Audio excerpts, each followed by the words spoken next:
ओम सजात्म स्वरूप परम गुरु शुद्ध चैतन्य स्वामी नमः।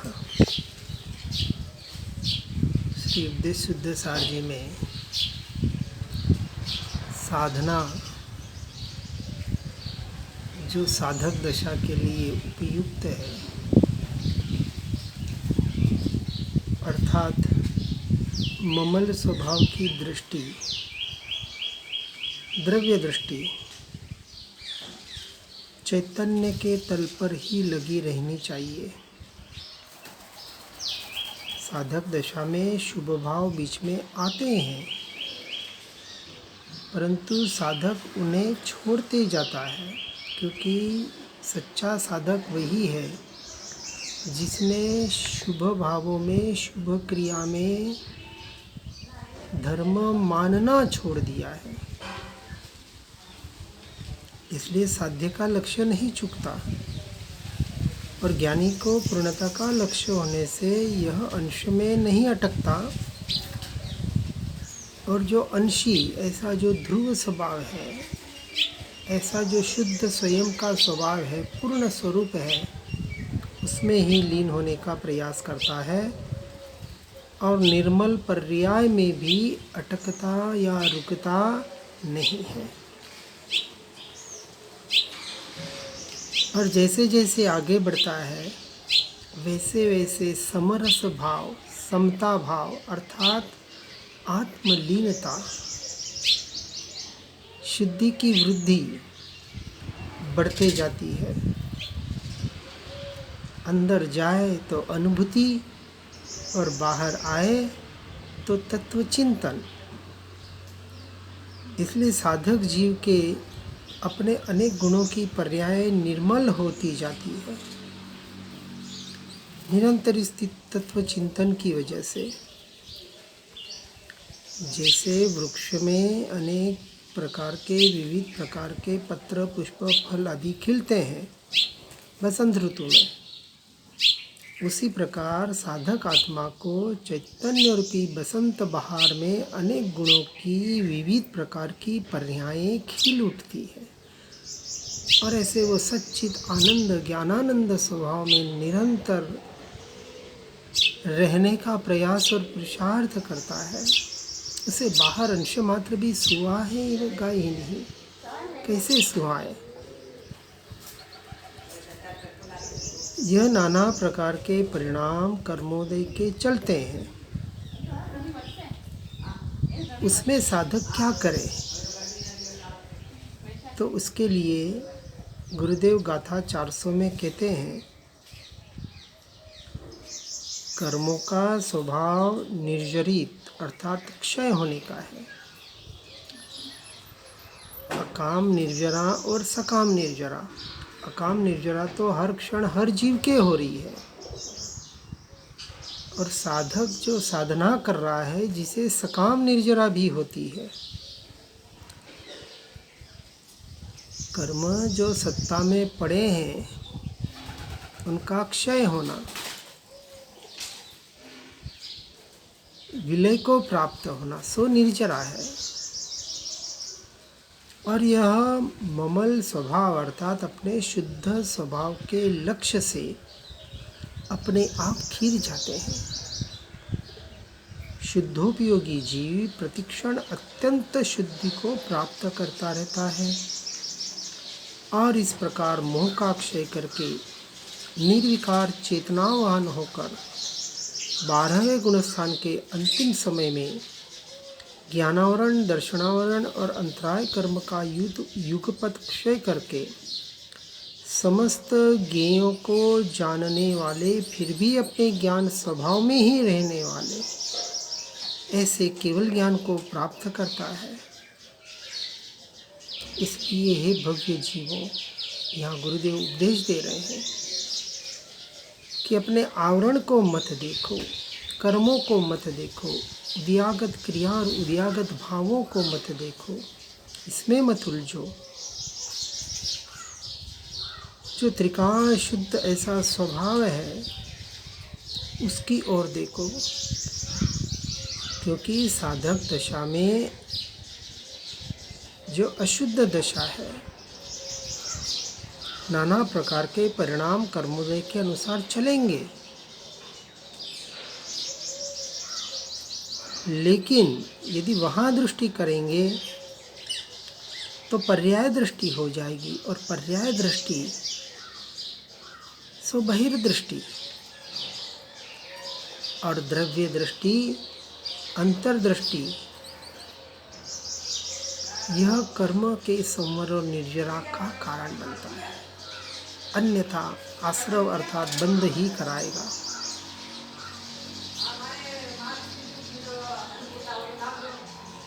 जीव अज्ञान दशा में रहता है और इन्हीं के चक्कर में घूमता रहता है, परंतु जब जीव को भेद ज्ञान पूर्वक अपने आत्म स्वरूप का सम्यक दर्शन ज्ञान होता है, तो सम्यक ज्ञान पूर्वक सम्यक चारित्र की अर्थात आत्मलीनता की आराधना करके वह जीव इन कर्म बंधनों से छूटकर मुक्त हो जाता है। सम्यक दर्शन की साधना से मलदोष और सम्यक ज्ञान की साधना से विक्षेप दोष और सम्यक चारित्र की साधना से आवरण दोष दूर होते हैं। ऐसे तीनों एक साथ ही घटित होते हैं, कोई अलग अलग साधना और अलग अलग नहीं होता है। अनंत गुण एक साथ परिणमित हो रहे हैं और अनंत गुणों की एकता, वहाँ कोई गुणों के भेदों पर दृष्टि नहीं है और गुणों के भेद कहीं अलग अलग काम नहीं करते हैं। सब कुछ एक साथ एक समय में घटित होता है, हर क्षण घटित होता है। इसलिए ज्ञेय भाव या ज्ञायक भाव में जीव, कौन सा जीव? यह आत्मज्ञानी सम्यक दृष्टि जीव, उनमें अटकता और भटकता नहीं है। इसलिए इन बातों को बराबर समझकर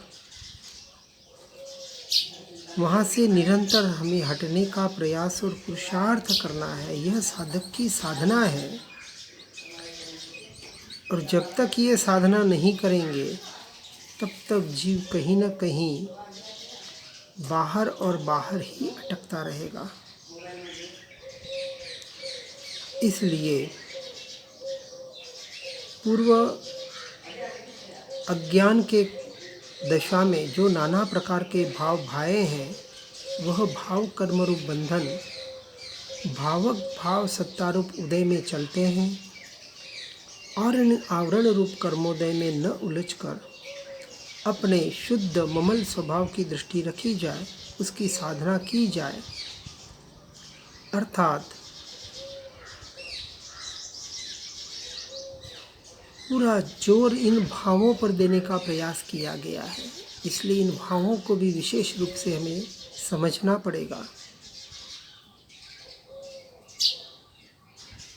इसलिए जो विश्वरूप छह द्रव्य जानने में आते हैं वह ज्ञेय भाव है,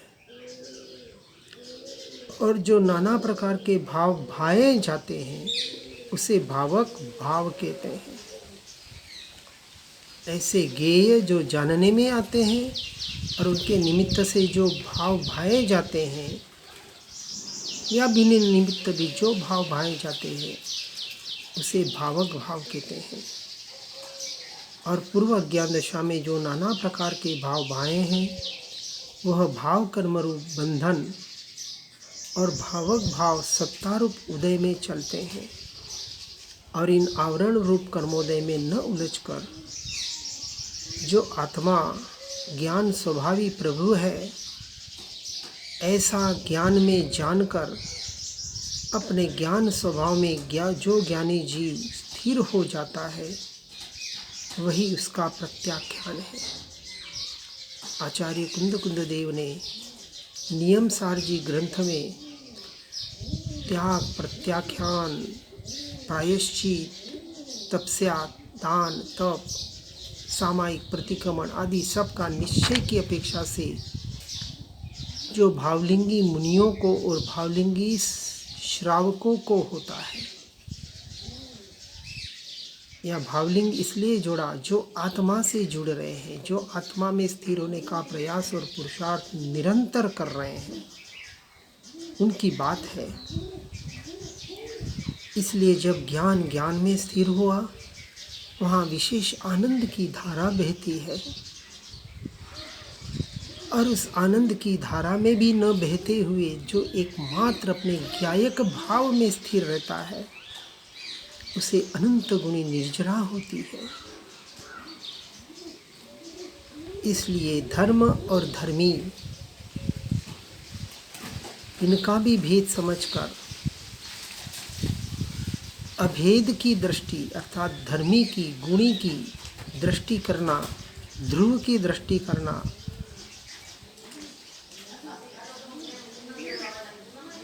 यही एकमात्र साधक की सच्ची साधना होनी चाहिए। अब प्रश्न होता है, ज्ञेय भाव और भावक भाव, जो दो प्रकार के भाव है।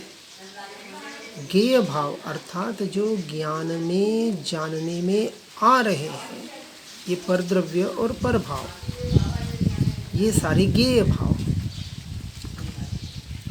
जो जीव अभी कर नहीं रहा है, परंतु उसे जो ज्ञान में जानने में आ रहे हैं।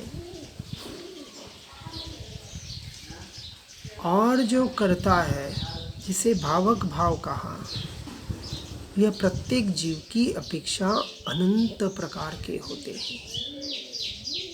सबके अपने अपने संस्कार स्वभाव के अनुसार अलग अलग होते हैं।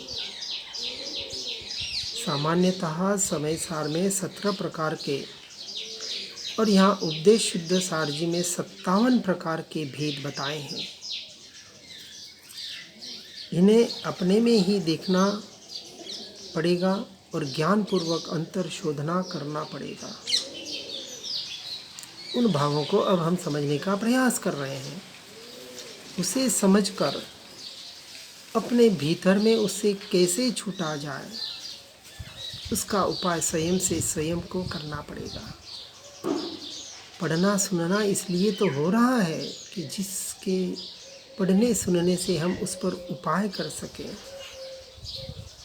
कि साधक किस भूमिका में, किस स्थिति में है तथा पूर्व कर्म बंधोदय कैसे हैं, यह स्वयं को स्वयं में ही देखना जानना पड़ता है। और स्वयं की शक्ति, आत्मबल, ज्ञान बल से ही इसका परिमार्जन होता है। इसी का नाम तो सच्चा पुरुषार्थ है, और ऐसा सच्चा पुरुषार्थ हमें करना है। यदि स्वयं में उन भावों की ओर का राग, रुचि है या रस आता है, तो इनसे छूटने में बहुत समय लगता है। और जब तक स्वयं का राग रुचि समाप्त न हो, तब तक यह जीव इस भ्रांति में की वजह से भटकता रहता है। इसलिए इन भावों का नाम और उनका स्वरूप और उनसे छूटने का उपाय आगे की गाथाओं में बताया जा रहा है। भावक भाव के नाम यहाँ गाथा 401 में 2 प्रकार के बता रहे हैं। संसार सरणी भाव और ज्ञानावरण भाव। यहाँ सावधान होकर अपने भीतर देखना पड़ेगा कि अपने अंतरंग परिणामों को बताकर उनकी सफाई कराई जा रही है। जब तक यह भाव साफ न हो जाए, तब तक आगे नहीं बढ़ सकते। तो कहा पहला भाव संसार सरणी भाव। अरे देखो, यह संसार के चक्कर में घूम रहे हो, अब किससे क्या लेना देना। यह संसार में घुमाने वाले सब परिणाम विला जाने वाले हैं, तुम इनमें मत उलझो। इस प्रकार का पहला भाव, जिसे संसार सरणी भाव कहा, और दूसरा भाव ज्ञानावरण। इस ज्ञानावरण को मत देखो, मुझे याद नहीं रहता, ज़्यादा पढ़ा लिखा नहीं हूँ, मुझे विशेष बोलना नहीं आता, शास्त्र ज़्यादा समझ में नहीं आते, इनसे भी कोई विशेष प्रयोजन नहीं है। शिवभूति मुनि अर्थात मास्तुस मुनि, जिन्हें कुछ भी याद नहीं रहता था, फिर भी केवल ज्ञान को प्राप्त हुए। इसलिए ये जो दो भाव जो संसार में घुमाने वाले हैं, एक तो संसार के चक्कर में किसी से भी लेना देना नहीं रखना है,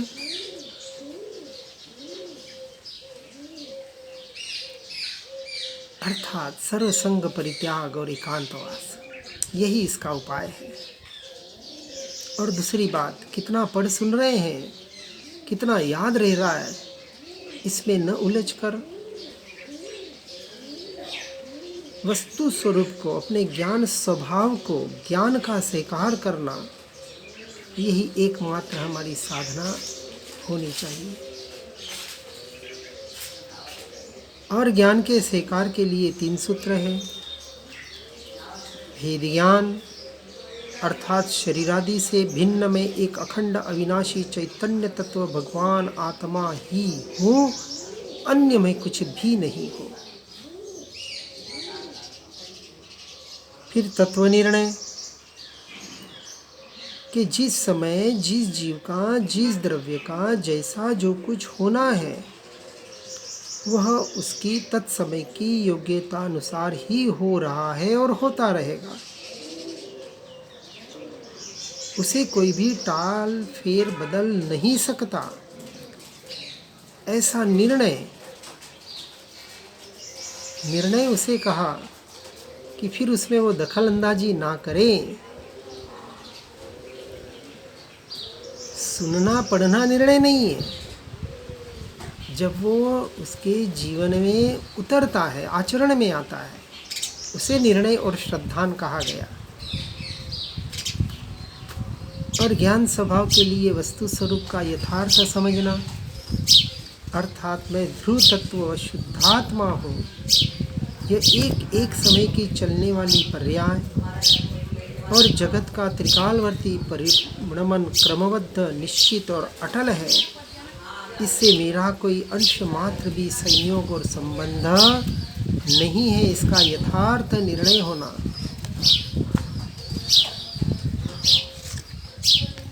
जैसा केवल ज्ञानी के ज्ञान में आया है, वैसा ही सब कुछ हुआ, हो रहा है और होता रहेगा।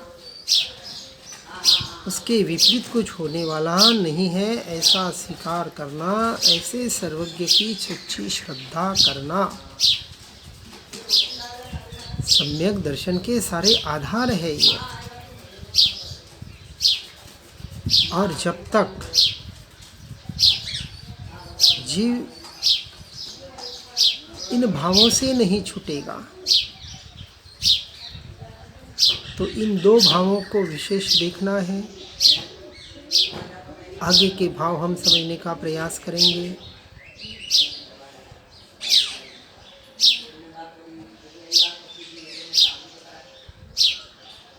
तो किसी से लेना देना न रखें और एकमात्र अपने ज्ञान स्वभाव की आराधना करने का प्रयास और पुरुषार्थ करें, तो इन दो भावों को हम सहजता से जीत सकते हैं।